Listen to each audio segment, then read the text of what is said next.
Welcome back. आता आपण next problem बघूया. काय दिलंय बघा.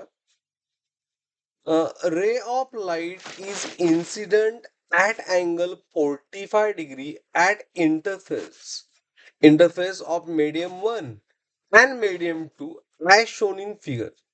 बरोबर. Redraw this diagram in the answer book and complete it. Okay. If angle of refraction is 30, find refractive index of medium 2 with respect to medium 1.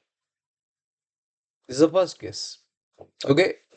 आता तुम्हाला refraction theory माहित आहे की as at 45 degree, so 45 is angle of incidence. Okay. And दिले त्यांनी angle of refraction 30 means it is a deviated or deflected towards this. मग हा angle 30 दिलाय. Is it clear? It is like this. Okay. लक्षात. तर काय find करायला सांगितलंय. रिफ्रॅक्टिव्ह इंडेक्स म्हणजे N.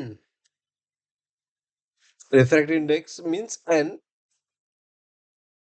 Of medium 2 with respect to 1. Okay. म्हणजेच it is n2 by n1. Okay.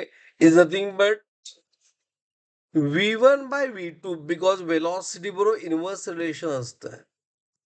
पण ह्यामध्ये अँगल दिलाय म्हणजे स्नेल्स लॉ. अँगल बरोबर इनव्हर्स रिलेशन असते. So sine of angle of inverse relation of medium 1 चा अँगल ऑफ इन्सिडन्स आहे आणि मीडियम 2 चा अँगल ऑफ रिफ्रॅक्शन आहे. झालं. Okay. So n21 is sin I. Sin I, how much? I दिले 45 and sin 30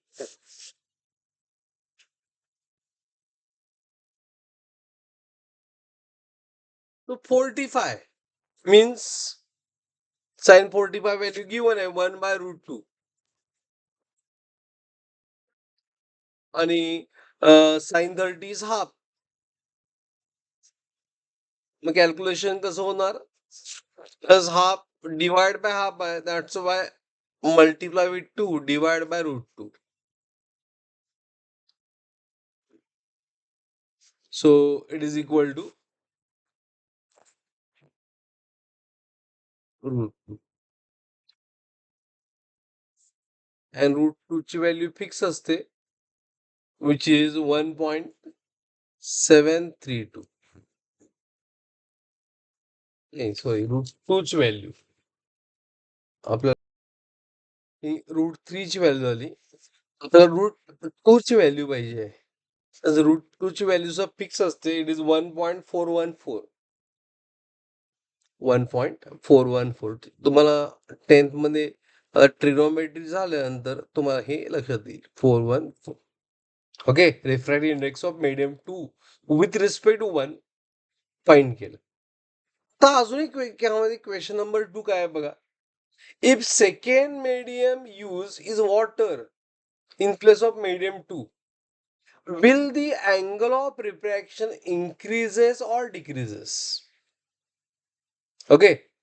आता medium त्यांनी वॉटर ठेवलंय बरोबर. म्हणजे refractive index of water with respect to 1. Medium 2 म्हटले वॉटर. हा किती दिलंय. It is a 4/3. How much. It is a 4/3. 4 divide by 3 किती येणार. 1.33.